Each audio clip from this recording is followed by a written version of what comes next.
Kieran mentioned a miraculous sign of life yesterday. A 5-year-old boy pulled out alive from his collapsed home. Our Anderson Cooper is live in Port-au-Prince this morning. And Anderson, what an incredible story of survival. And we see these every day, but this one in particular really touches your heart.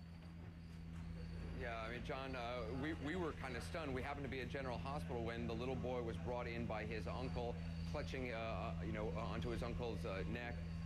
They waded through the crowd, immediately got medical attention.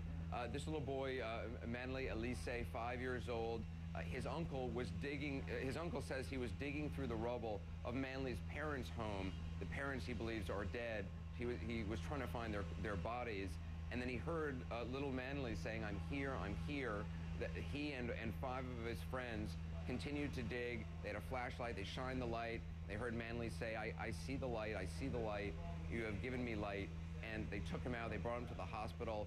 He was severely dehydrated. He clearly had not had food or water for quite some time. The uncle thinks he hadn't had any food or water the entire 8 days. Whether or not that's true, we simply do not know. But you could tell by the condition of his skin, he was severely dehydrated. They immediately gave him fluids.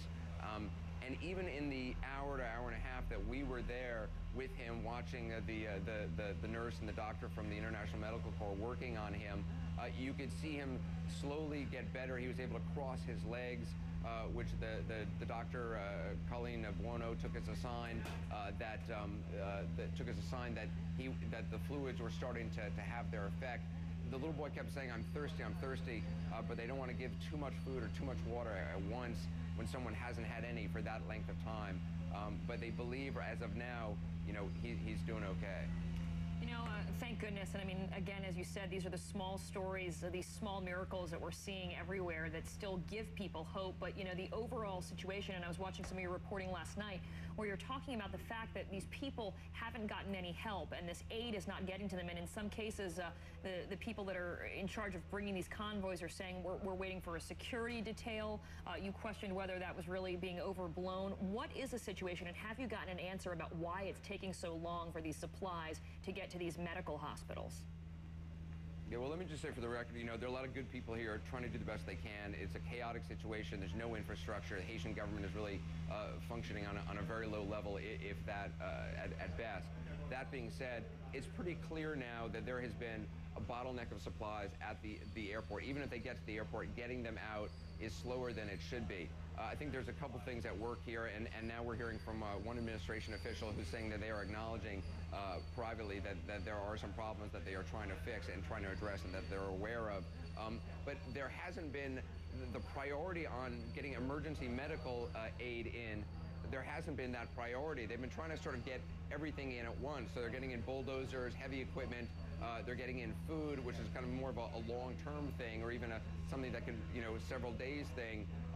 And they haven't given a top priority to emergency medical equipment, things that can save lives now. We're talking hours matter, days matter, not weeks and months later. So that's one of the problems, prioritizing these things. We've been seeing that for days now. Doctors Without Borders, one of the greatest, emergency medical organizations in the world working in disasters, has had numerous planes diverted, end up going to the Dominican Republic. They have to drive supplies across. A mobile surgical unit that could have been up practicing surgery. A group called Doctors Partners in Health estimated yesterday that as many as 20,000 are dying a day from lack of life-saving surgery. I think those numbers are vastly overstated. That was an estimate, and I think it's very, very high, and the UN agrees on that. But even if it's a few hundred people dying a day from the lack of life-saving surgery, that's completely unnecessary if they prioritize better. They need to have somebody making the decisions on what planes get diverted. They need to have somebody who has a knowledge of what's on those planes, and they haven't had that thus far. And this reliance on the UN has a rule about every group has to have security, and it's kind of overstated. I mean, the people out here are not the enemy. It's amazing how well behaved, how orderly things have been, given all that these people have been through. So, there are clearly some very real concerns here, but I think a lot of this focus on security has been overstated to some degree at this point. Well, you're down there, Anderson. You know what the situation is. Some great personal reflections there. I don't know if you could see it while you were talking just a little while ago. We did have some live pictures of relief workers handing out those HDRs, humanitarian daily rations. basically the civilian version of the MRE, can feed a couple of people for a day, and those are obviously going to be great help.